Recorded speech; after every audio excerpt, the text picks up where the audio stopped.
Phil Schneider fue un exmilitar estadounidense que por casi pierde la vida gracias a la falta de información por parte del gobierno de los Estados Unidos. Excavando la base subterránea de Dulce de Nuevo México, de repente se encontraron con unos, digamos, inquilinos del terreno, vamos a llamarles. Consiguió sobrevivir a eso y luego fue haciendo conferencias de prensa para explicar la verdad de lo que le había pasado y de muchas otras cosas.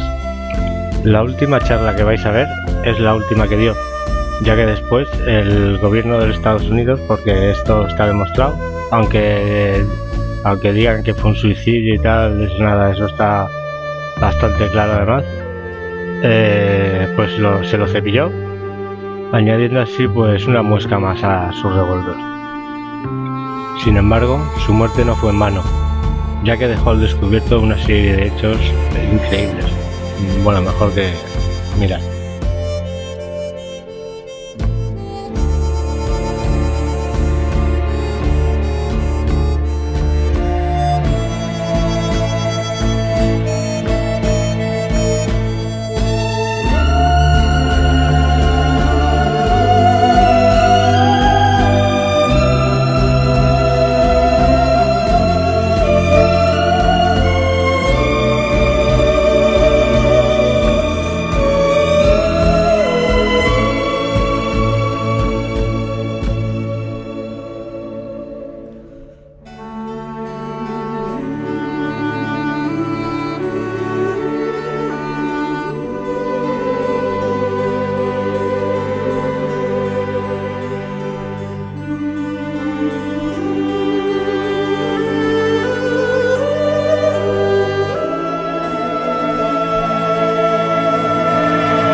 The first part of this talk is going to concern deep underground military bases and the black budget.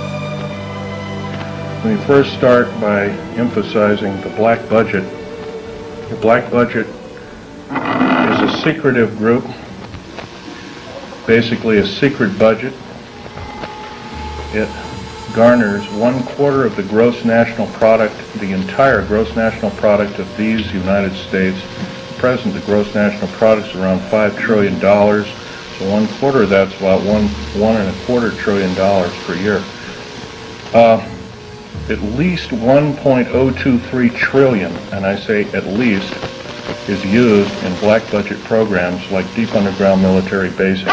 Presently, there are 129 deep underground military bases in these United States. Anyway, of these 129 bases, they've been building them day and night unceasingly since the early 40s. Some of them were built even earlier than that. These bases comprise basically of large cities underground. They're connected by high-speed monorail magneto-leviton trains that can go up to Mach 2. The average depth of each base is roughly a mile deep. They are basic whole cities hauled out underground. They are somewhere between 2 2/3 cubic miles and 4 1/4 cubic miles hauled out underground. You might ask how this is done. Well, right now they have laser drilling machines that can drill a tunnel 7 miles in one day. Obviously, we the public might have information and we're not told about this. So unfortunately, I don't believe these things. The black projects, as we know them, sidestep Congress. Now, another thing I want to reach to you is that during the unbelievable part, I was involved in building another base inside of Dulce, New Mexico, which is Los Alamos Laboratory.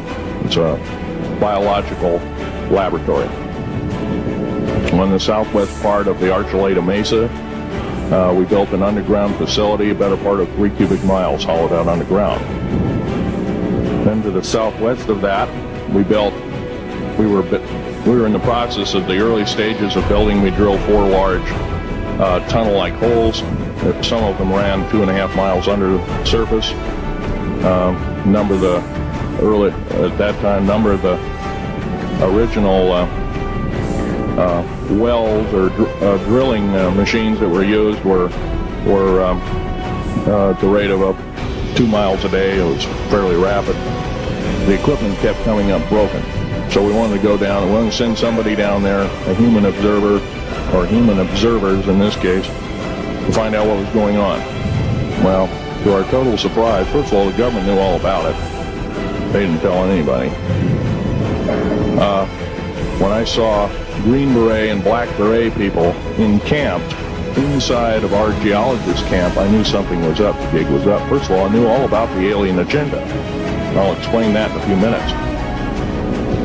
The large alien grays had been encamped there for as best as believed possible about 400 or 500 years.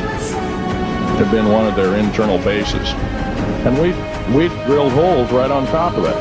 All the stinking air, all the black sooty air came right out as soon as the first hole was sunk, and all this soot came up. And, well, that's when all the hell broke loose, really. All started. Anyway, after we drilled all 4 holes, it took about 2 days to drill all 4 of them. And when you build an underground base, you drill 4 basic holes, and you build called stopes or cross-member holes across, and you use blasting equipment, special blasting equipment by the analyzation of the rock formation, and you literally blast out or tunnel out or deflagrate or melt rock out to build the large rooms that are required for this underground base. Well, in this process, I was lowered down the basket of one of these holes, and about from me to this elderly woman here in the front was sitting a 7-foot-tall alien gray. The stench was worse than the worst garbage can you can imagine. The person was the entity was absolutely horrible. I didn't waste any time. I reached for my pistol. At that time, as an engineer, I didn't have time to carry all the Folderol of one of these big submachine guns that all the sea spray and the yellow fruit and all the outer perimeter and inner perimeter security people carried. I carried a little Walther PPK pistol with a 9-shot clip. This was in late August of 1979. Now, you got a regular suit of clothes, you got a regular clothes on, plus you're in almost like a spacesuit environment, and you're reaching for a gun. It's not the easiest thing to do, and then to pop a clip in it and start shooting. And I killed 2 of them. Yes, they're mortal, and they do die. However, in the process, one of them did this. All I remember is that he just kind of waved his hand in front of his chest, and the next thing I know, this blue beam hit me and just literally opened me up like a fish, and burnt my fingers right off of me. And it was some form of electrical force, because the kind of like being hit by a lightning bolt burned all my toenails off of me. Completely crispy crittered my left foot, burnt the shoe right off of me. All I remember is the smoking remains, and I'm still conscious, but in and out of, I didn't remember much. And there was a Green Beret that was right behind me that risked his life. In fact, he died. But he risked his life. He shoved me back in the basket and hit the button and took me up. And I wouldn't be alive talking to you today if it wasn't for him. I'm forever indebted. He lost his life. 66 Secret Service agents, Green Berets, Black Berets, crack troops lost their lives because the government, our United States government, lied, did not tell us anything about the alien threat. There's a war underneath there, and I'm talking dead serious. It's been going on since that time. Since late August of 1979, our military, the Russian military, basically the militaries of the world, have been in constant conflict with the outer space alien. The small gray, the large gray, the reptilians, the whole thing. There are 11 distinct races of aliens. 2 are benevolent. 1 had to leave here in a hurry because their world is under attack, both on the surface as well as underground. There, the Pleiadians. They're familiar. Maybe some of you are familiar with that. Would some of you raise your hands who've heard of Billy Meyer and some of the, very good, about half the group. Well, Billy Meyer is one of these lucky people that they figured, well, he's kind of a simple type, we'll show him everything. Well, these are the benevolent aliens, and they've been here helping us. In fact, I have a picture, let me reach for it here.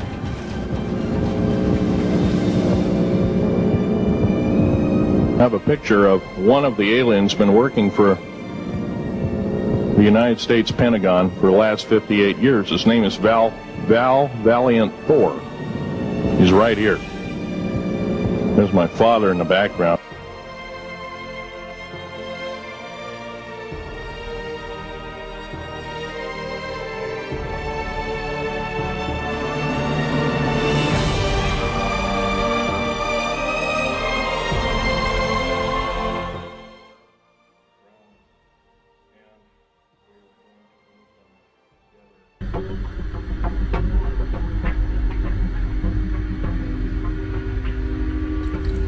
No deja de ser curioso. Precisamente Petropavlovsk, la ciudad soviética mencionada ahora mismo en Mundo Insólito, fue otra de las clásicas tocadas por el fenómeno de lo misterioso, de los ovni, hace ya muchos años. Comparte ese curioso galardón con el lugar a donde ahora viajamos, Voronezh. Y les aseguro que hemos contado cientos, si no miles de historias en Cuarto Milenio. Esta, por algo, es una de las que a mí más me emociona. Quizá porque con tan solo 16 años, siendo un joven estudiante, supe, a nivel de todos los periódicos, ahí venía reflejado del impacto enorme de lo ocurrido en un lugar que realmente era anodino y anónimo. En España nadie conocía la existencia siquiera prácticamente de Voronezh, una ciudad industriosa, unos 500 kilómetros al sur de Moscú, donde algo pasó en los últimos días de septiembre de aquel 1989. Es más, en aquel instante era una población cercana a las 800.000 personas la que se vio convulsionada por algo que es increíble. La agencia TASS, y tengo los teletipos aquí, o lo que es lo mismo, el gobierno, la KGB y los militares soviéticos, hablaron de confirmación del aterrizaje de un ovni tripulado por gigantes. No solo eso, al parecer los niños protagonistas de una escuela que está situada en la zona sur de la ciudad asistieron a extrañas circunstancias, incluso la desaparición de uno de ellos.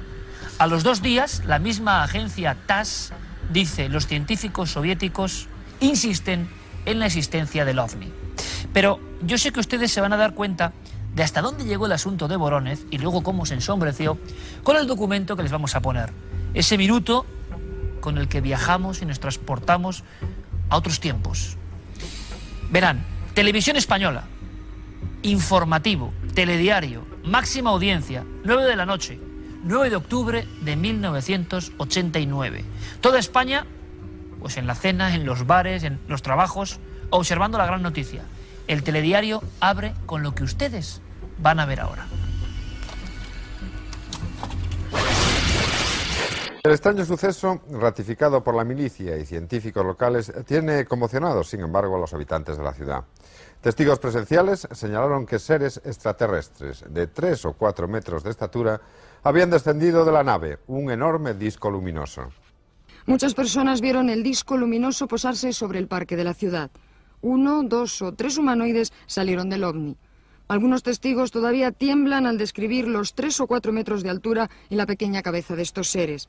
Todos parecían iguales, menos un robot que les acompañaba. El surco circular producido por la nave, las huellas y la radioactividad detectada han dejado a los científicos con un montón de interrogantes. Los hechos no son normales y ellos no lo han negado. Además, los extraterrestres no se han ido de vacío. Podrían haber recogido muestras del terreno para su propio conocimiento. A cambio, han dejado una roca de color rojo que no coincide con nada de lo que hasta ahora se había manejado en la Tierra.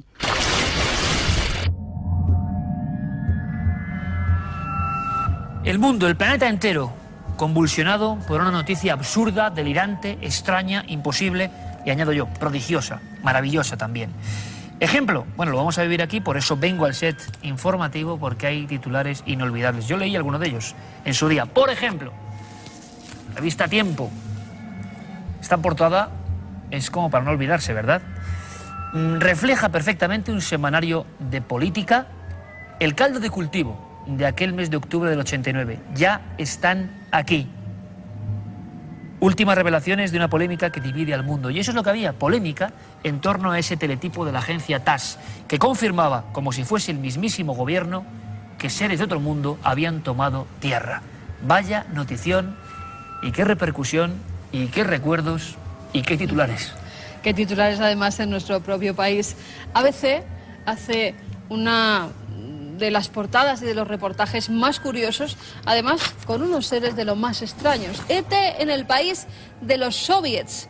Contaban cómo esos 4 niños habían visto a seres gigantescos y una especie de robot que los acompañaba, y como en un momento dado, ¿verdad, Iker? Uno de esos seres, como si fuera un fusil, apunta contra uno de los niños, contra Surin, que así se llamaba, y le hace desaparecer durante unos minutos. Ahora vamos a ver toda la verdad, porque no eran 4 niños, eran muchos más. La Nueva España. Científicos soviéticos dicen tener pruebas del aterrizaje de un ovni al sur de Moscú. Hay que imaginar el impacto en las personas, ¿no? Hablábamos de científicos. Hablábamos de científicos que además se desplazan hasta el lugar, según informaban los diarios de la época aquí en España, y decían que habían encontrado pues como unas piedras rojizas muy extrañas que no tenían nada que ver con algo terrestre, que además hacían cosas muy raras cuando eran sometidas a diversos análisis, y también una especie de metal que no sabían qué podía ser. Nos vamos a La Vanguardia. Revuelo por la noticia de un ovni en la URSS. Además, en este caso, Diario 16 pone la foto de uno de los testigos, de uno de los niños, y su propio dibujo. Y los dibujos con un extraño símbolo. Yo ya pido que, bueno, presten atención al símbolo. Es curioso, además lo dibuja el niño, lo vemos aquí en Diario 16, con las 4 patas, que luego cuando van los científicos se encuentran con que verdaderamente en el suelo han quedado 4 huellas de unos 5 centímetros de profundidad. Lo prodigioso irrumpe en el país de los soviets. Ya pasados unos días, ABC sigue además publicando todo tipo de dibujos con la descripción que hacen los pequeños de esos seres que tanto les asustaron. Los científicos soviéticos insisten en la existencia del ovni. Los extraterrestres hicieron desaparecer momentáneamente a uno de los testigos. Científicos soviéticos que confirman el aterrizaje en la URSS de un ovni tripulado por gigantes. Luego también en los breves de la época de La Vanguardia, TASS, agencia TASS, anuncia el aterrizaje de un ovni. Y cuando van pasando los días, ABC sigue publicando, en este caso el día 13 de octubre de 1989, niegan que los supuestos extraterrestres dejaran piedras misteriosas en Vorónezh, aunque los científicos insisten en la presencia del ovni. Y yo creo que ese resumen es perfecto. ¿Por qué? Porque vemos toda la expectación, cómo va creciendo, como un primer suceso que tiene ya seres, que se acompaña de pruebas físicas, que sigue con desaparición momentánea de uno de los testigos delante de los otros niños, encima ya con elementos no conocidos en la Tierra, y después que no, que sí, que no, o sea, el eterno juego de la desinformación y la verdad. Por eso nos hemos marchado a Vorónezh. ¿Quedarán testigos de aquello? ¿Qué dirán hoy los científicos sin el yugo de la Unión Soviética sobre la información? Que tomaron muestras, ¿qué descubrieron de verdad? ¿Había radiactividad? ¿Había elementos desconocidos en la Tierra? Bueno, pues todo eso en nuestra siguiente aventura, una aventura de nuestro compañero Pablo Villarrubia y Juan Antonio Sanz, que nos traen cosas realmente reveladoras. Yo ya me froto las manos. Expediente en busca de una cosa que parece increíble, pero que quizá fue verdad. Los gigantes de Vorónezh.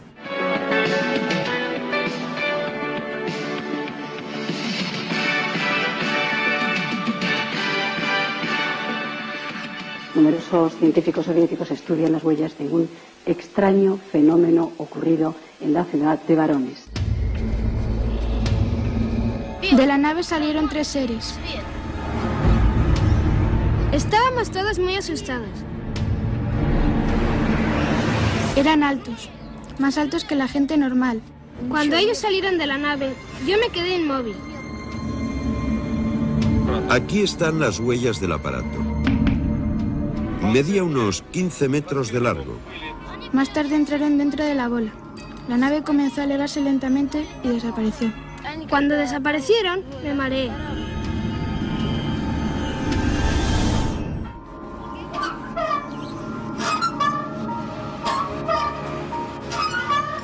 De repente en la TASS aparece un flash, una noticia de una frase diciendo que los científicos soviéticos entablaron contacto con extraterrestres. En Voronezh, lo que primero vieron fue una nube voladora de plasma.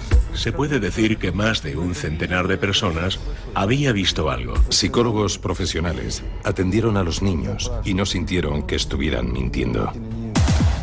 A finales de septiembre de 1989, los ciudadanos de Voronezh fueron testigos presenciales de la aparición de supuestos seres de otros planetas.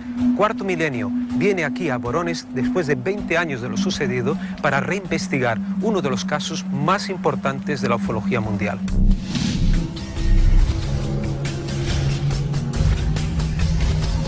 El equipo de Cuarto Milenio localizó en Moscú al periodista de la agencia EFE, Miguel Basch, uno de los primeros reporteros en entrevistar a los niños de Voronezh. Todos coincidían en eso, como una estrella muy rara que fue creciendo y después casi cegadora ya al aproximarse. Todos indicaban el lugar donde ya, pues, donde se aproximó, donde apareció esa luz que después resultó ser la nave, que era justo encima de un árbol, que ellos decían que quedó doblado bajo la presión de la nave, aunque la nave no lo tocaba. Tenía también un símbolo que podríamos decir que es muy parecido a la letra rusa G, que sería como dos H's juntas. Se asomó, después volvió a subir, después de eso la nave bajó, se quedó como colgada a 1 metro de la superficie de la Tierra, y entonces de ahí soltó las 3 patas, y después de eso volvió a salir el mismo ser, acompañado por un segundo ser o algo raro, que ellos también, muchos de ellos decían que era un robot. En ese momento uno de los niños pegó un grito y quiso correr. En eso él levantó la cabeza, le dirigió el ojo ese que tenía encima y el niño se quedó parado como paralizado. Le dirigió, dice, como un tubo plateado al niño y el niño desapareció. Ese niño volvió a aparecer cuando se fue la nave y ese niño no recordaba nada. Miguel Basch nos reveló que su escepticismo en relación al avistamiento del ovni de Voronezh se resquebrajó ante las confesiones de los testigos. La verdad es que cuando yo de verdad me creí que algo había sucedido, yo no sé si fueron extraterrestres, si fue una nave espacial, no lo sé, pero que ahí algo pasó, eso sí estoy convencido después de haber hablado con los niños. ¿Por qué? Porque yo pues hablé con, me parece que 16 niños y creo que 7 adultos. Todo en Voronezh recordaba a la antigua Unión Soviética, hasta su decrepitud. Allí localizamos al físico Stanislav Kadmensky, antiguo profesor de la universidad local. Fue uno de los científicos que participó en las investigaciones oficiales sobre el aterrizaje del ovni. Quisimos hacer una serie de investigaciones en lo que concierne a las huellas que dejó. Puesto que el lugar de aterrizaje estaba muy determinado, fuimos a ver qué restaba de aquel aterrizaje. La tierra donde se posó no era muy dura. Estaban presentes representantes de la Cátedra de Física Nuclear y personal de la Cátedra de Biología. Fueron mis ayudantes los que se presentaron en el parque. Se tomaron 50 muestras del sitio donde había algún tipo de huella diferente. Hicimos análisis de trazas de material radioactivo, pero a pesar de todo no encontramos ningún tipo de radioactividad. Los biólogos verificaron si había algún tipo de virus, bacterias, esporas y tampoco encontraron nada. Curiosamente, las explicaciones del profesor Kadmensky no coinciden con los datos ofrecidos en aquella época por los medios de comunicación, que señalaban el doble de radioactividad en la zona del descenso del ovni en comparación al resto del parque.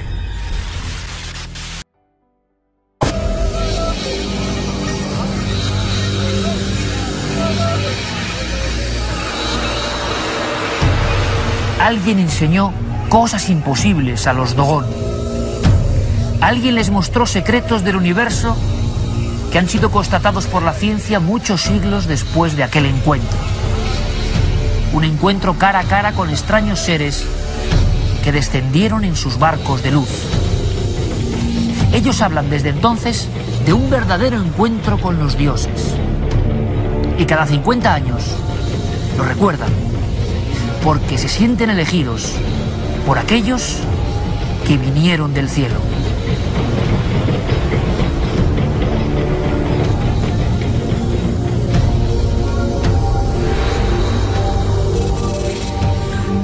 Buenas noches y bienvenidos a la nave del misterio.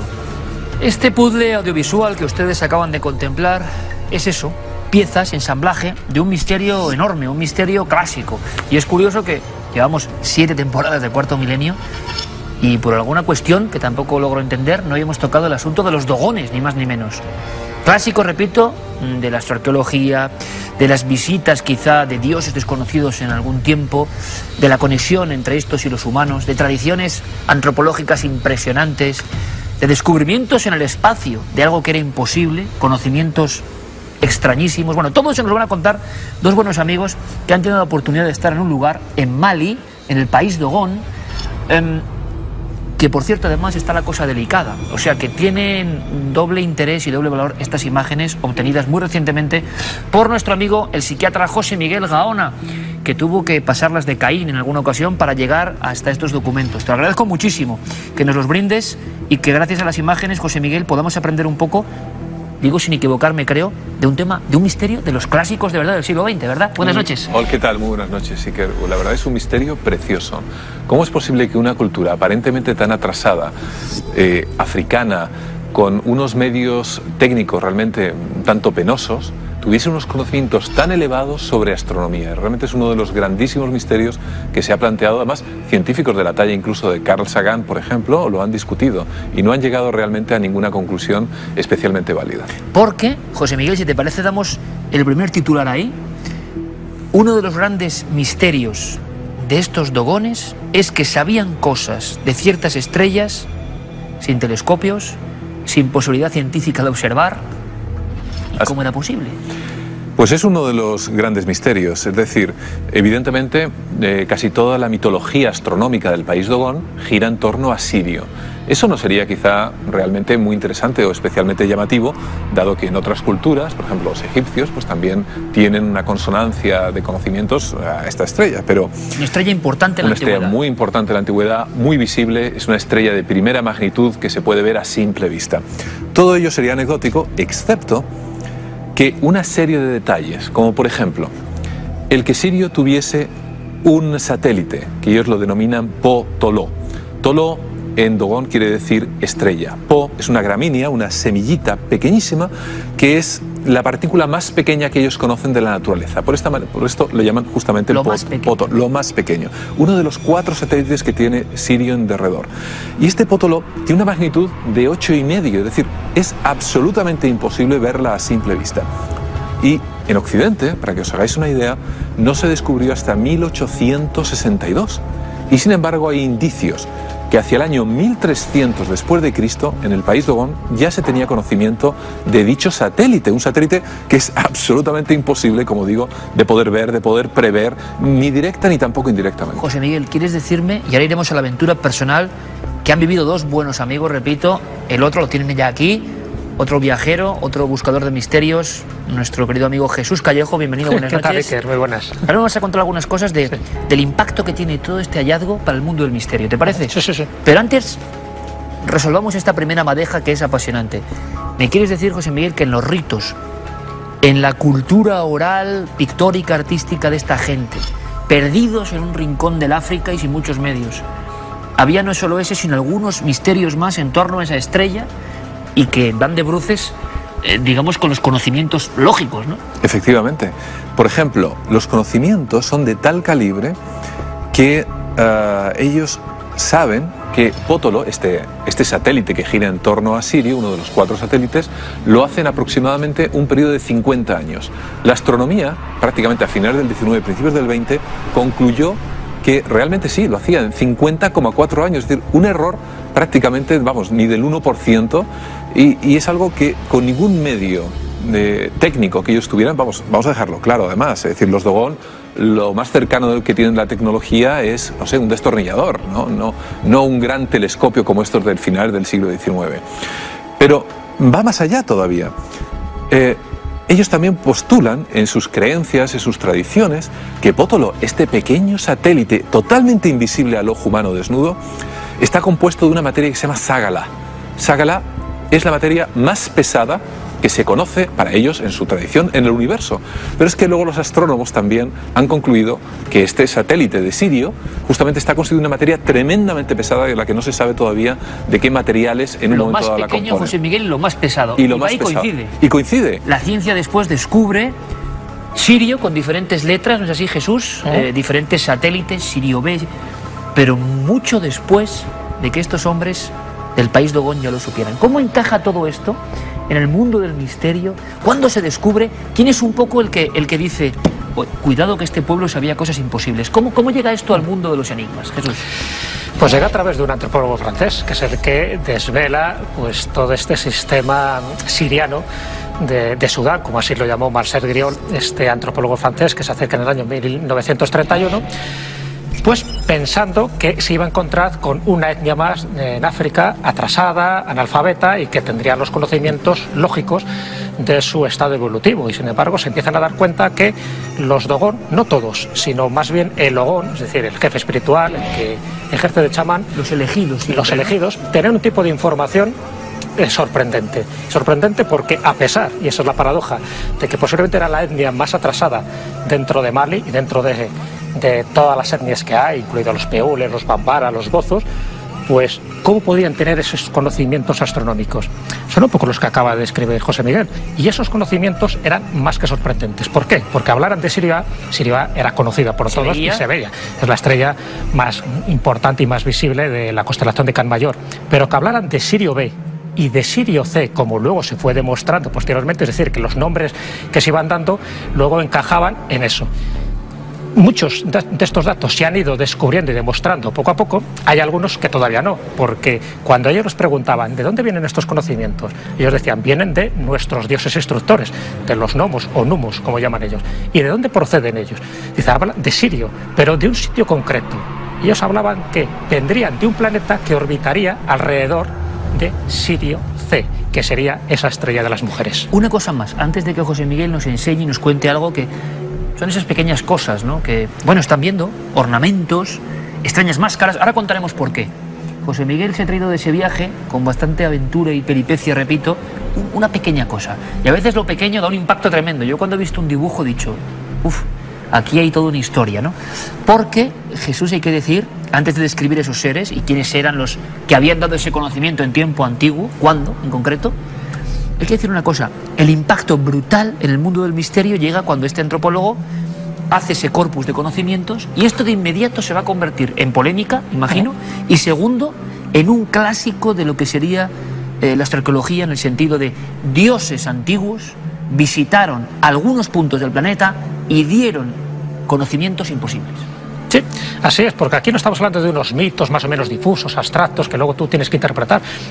Eran precisos. La cosmología de Dogón es muy precisa, porque te habla no solo de estas estrellas, de estos lugares donde proceden sus dioses instructores, sino cómo llegaron a la Tierra. Incluso hablan de una... ¿Cómo eran? Vamos a hacer un retrato robot si es posible. ¿Quiénes eran esos dioses instructores? ¿Qué saben los dogones de ellos? Pues muy bien. ¿Qué aspecto tenían? Pues el aspecto para ellos era hombres-pez. Tenían un aspecto anfibio. Cuando ellos llegan, además... Ellos los veían así. Los veían así, evidentemente es la descripción que ellos hacen. Incluso describen cómo era la nave que aterriza, ¿no? Porque incluso en la panza tiene una especie de H que luego sirve para confeccionar una de sus máscaras principales, que es la canaga. Pero ellos ven que se asientan sobre todo en el agua y que viven sobre todo en el agua y que... En la nave tenía una especie de H. Sí, exactamente. Ya sabes por dónde van los tiros. Les llama mucho la atención porque luego ellos lo intentan imitar cuando estos dioses instructores se largan de allí, antes enseñándole todo lo que tenían que aprender, pues intentan representar esas cosas que ellos vieron, incluida dentro de sus máscaras, incluida su nave, porque ellos tienen una de esas máscaras que es la Sirigi, que representan una especie de casas de varios pisos, ¿no? Que en definitiva representa el descenso de la nave o del arca, como ellos lo llamaban, a la Tierra. Y lo que sale de allí son seres que para ellos es increíble. Incluso hablan de un caballo de hierro, que posiblemente pues dentro de una descripción similar a lo que se ven en otros avistamientos, pues sería el tren de aterrizaje, y que ellos cómo lo van a describir, como un caballo de hierro. Claro, es que hay que pensar en la mentalidad de estas personas hace siglos viendo algo increíble. Hombres peces, o sea, asimilaciones cotidianas, ¿no? Claro, eso es lo que les sorprende. Está claro que ellos saben que no pertenecen a su mundo. Y luego, cuando les dan este tipo de información y los conocimientos tan avanzados que tienen, pues se caen para atrás, porque se dan cuenta de que ellos son los elegidos, que los dioses, por alguna razón que ellos no comprenden, les han elegido en un lugar totalmente perdido del planeta. Bueno, es una historia tan maravillosa, y como lo cuentan nuestros amigos, vamos a seguir con los peldaños de esta epopeya, ¿no? Los extraños que llegan, José Miguel. Y ahora conoceremos más, porque hay también una dualidad, ¿no? Parece que hay testimonios que dicen que en cierto momento no se comportan del todo bien dentro de esa mitología, pero tú has encontrado restos de esa presencia, algunos muy gráficos, y a mí me parece maravilloso. Efectivamente, una de las aldeas ya más recónditas, donde están las máscaras, Cánaga, que se sacan cada 50 años en una ceremonia, el Sigu, conmemorando justamente la llegada de estos hombres peces, estos numos, de estos también les llaman maestros del agua. Maestros del agua. Maestro era un nombre precioso. Hay unas ofrendas que los Dogón en un momento dado depositan en estos sitios, estas grutas con las máscaras cubiertas en un momento dado con algún elemento protector para la lluvia, etcétera, etcétera, donde depositan unas ofrendas. Y estas ofrendas realmente son extremadamente llamativas. Porque mira, Iker, por ejemplo, esta misma que tengo aquí en la mano, a mí está el dibujo es grabada de punta, de verdad, por lo que significa, ¿no?, en su verdad más profunda. Efectivamente, se ve un ser cuyo cuerpo parece ser de pez. ¿Verdad más profunda? Efectivamente, se ve un ser cuyo cuerpo parece ser de pez, con una especie de yelmo, una parte superior como si fuera una escafandra del que escapan una serie de, haces, ¿no?, de antenas, haces o de luz o de lo que sea. A su vez, a la vera, un planeta en el cual hay 4 puntitos que apenas se aprecian, que son justamente, pues bueno, el Sirio B, la estrella de las mujeres, etcétera, etcétera, alrededor de Sirio, y finalmente parece que hay una especie de astro con un pequeño planeta que aparentemente también es Sirio. Es decir, la conjunción, la lectura que se puede hacer de todo ello es justamente el que hay unos seres extraños, que son estos, que vienen de una de las lunas de Sirio. Realmente es una conjugación muy interesante, y estamos hablando de un pueblo tan primitivo que cuando uno ve esto oculto en una gruta, os conoces y la tradición oral te lo relata, realmente crees que algo muy extraño, tremendamente extraño, ha pasado por ahí. Porque hay una cosa importante, José Miguel, la globalización, que bueno, claro, tiene ciertos frenos en ciertos lugares, pero que llega de alguna manera, no ha logrado borrar este mito. O sea, este mito, esta historia, esta verdad de los Dogones se ha mantenido durante siglos, de generación en generación, y nadie ha borrado la creencia, la presencia, la visita de aquellos seres. Nadie ha sido capaz de llevárselo por delante como algo increíble, ¿no? Así es. Más aún, las máscaras justamente que se encuentran ocultas en estas grutas han sido datadas, como he dicho antes, de hace, pero centurias. Es decir, mucho antes de la época moderna, mucho antes de la astronomía moderna, de Kepler en el siglo XVII, que justamente fue el que describió, por ejemplo, lo de las órbitas elípticas, etcétera, etcétera. Es una tradición oral que se sigue de generación en generación, y además justamente es uno de los pilares culturales del pueblo Dogón. Ellos están muy orgullosos por esta relación con las divinidades que vinieron de más allá del espacio de Sirio B particularmente, y que les otorgaron este tipo de conocimientos tan profundos. ¿Y qué pasó en esas visitas? Porque hay diferentes teorías, o yo por lo menos he leído diferentes historias respecto a lo que hicieron esos seres, no solo instruir, sino más cosas.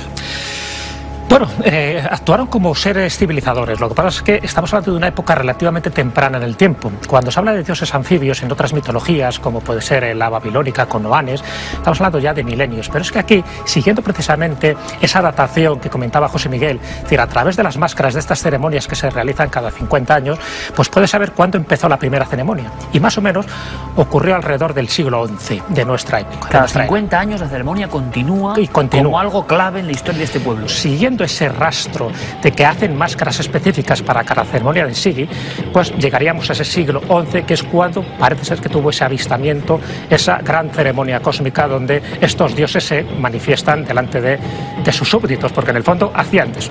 Y aquí entra una de los grandes misterios. Por una parte, les enseñan determinadas técnicas de agricultura, ciertos desarrollos tecnológicos, pero por otra parte se aprovechan de ellos.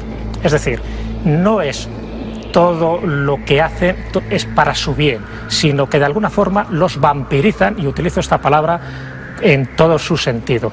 Es decir, según este tipo de crónica negra que cuentan los Ogón, es decir, los que realmente poseen esta información, en algunos casos no solo no se han ido, porque la tradición original dice que luego se marcharon a su estrella, a su planeta.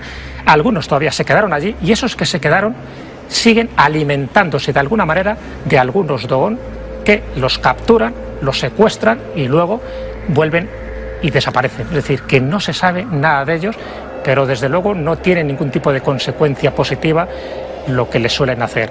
Y eso es algo que lo callan, porque dicen, si todavía siguen esa ahí, parte de la historia, no les interesa, porque de alguna forma no corresponde con la imagen mítica que tienen sus dioses. Porque ¿qué hacen ahí esos dioses? Es como si hubiera una especie de digresión. Unos que se marcharon y otros que se quedaron. Y los que se quedaron todavía siguen ahí.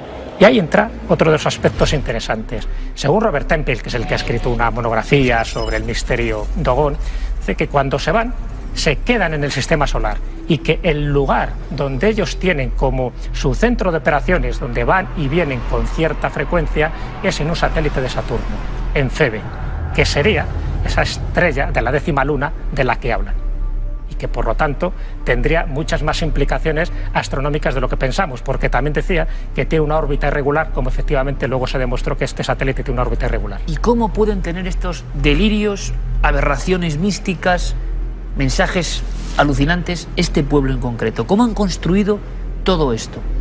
Da la sensación de que esa historia sí que es tremenda. Los dioses dan instrucción, dan conocimiento, dan beneficio a ese pueblo, pero luego parece que hay un pago. ¿Te hablaron de eso, José Miguel? ¿O eso no lo apartan un poquito y solo se quedan con la historia buena? Los Dogon realmente cuentan la parte más bonita de ellos como receptores culturales, ¿no?, de todo este tipo de beneficios astronómicos. Quizá no es menos cierto que en los últimos 100 años, no olvidemos que Mali fue un protectorado francés junto con Senegal, etcétera, puede haber, y es una de las teorías también, ¿no?, que podemos manejar, y hay que ser también, yo creo que ortodoxos con otras posibilidades. ¿Algún tipo de contaminación? ¿Algún tipo de contaminación cultural? ¿Sobre una base real? Sobre una base real. ¿Algo que se añade por una fusión con sus propias creencias? Porque es verdad, claro, que el tema de las máscaras y todo eso han estado datadas y son de muchísimo antes.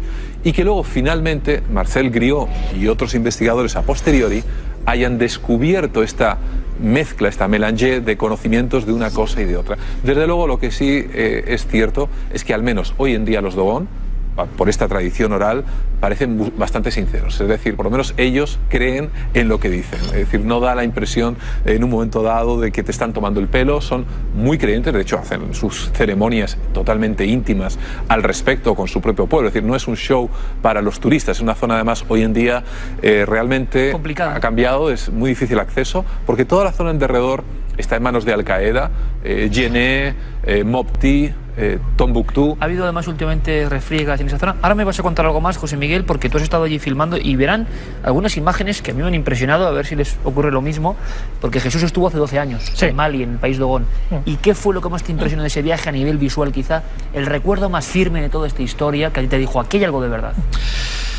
Hombre, notas que no te mienten, porque con el que yo hablé después, en fin, de una serie de trámites, de gestiones, además con traducciones casi simultáneas de Bambara. ¿Les gusta contarlo al visitante o no? No. Es un secreto suyo. Es un secreto. Ellos lo tienen como muy a gala de que ellos son un poco los elegidos, ¿no? Entonces no se lo cuentan a cualquiera. De hecho, no se están aprovechando de esa circunstancia, porque yo pensé que cuando llegara a Bamako, pues me encontraría pues con figuritas, con sus... El beneficio directo de esta historia para ellos. Claro, exactamente, para nada. Y cuando vas al país de Mali, al país Dogon, dentro de Mali, pues te das cuenta de que tampoco ellos aprovechan esa circunstancia, porque las máscaras son sus máscaras, las que utilizan para sus rituales, pero no las quieren vender para nada al turista, porque el turista en principio piensan que es ignorante de este tipo de tradiciones, no se dan cuenta de la repercusión que tiene fuera de África. No son muy conscientes. No son conscientes. Una última cosa, hay algunas imágenes que decía, hay una de la choza o la caseta de un cazador que tiene esos cráneos metidos en el adobe de la pared, no sé, tiene una fuerza eso impresionante. La ritualística, el animismo sigue ahí constantemente, y te has encontrado además un mundo sinceramente, peligroso. No tenías que ir ahí armado, porque esto era difícil para cualquier forastero. Actualmente se ha convertido en un sitio relativamente de difícil acceso, justamente por las circunstancias políticas de Al-Qaeda, etcétera, que rondan en toda la región, ¿no? Una vez llegado a la falla de Bandiagara, que justamente ya es el país Dogon, es una especie de barrera natural en el que uno desde arriba ya puede ver toda esa planicie, todo ese país de una falla de 100 y pico kilómetros de largo, pues te puedes sentir bastante más tranquilo, ¿no? Pero hasta que no se llega a esa zona protegida, especie de Suiza dentro de lo que es el islamismo más radical hoy en día, la verdad, no es un sitio de los más apetecibles y aconsejables. Los cazadores lo que hacen de alguna manera es capturar... Con armas arcaicas también, ¿eh? Con armas arcaicas.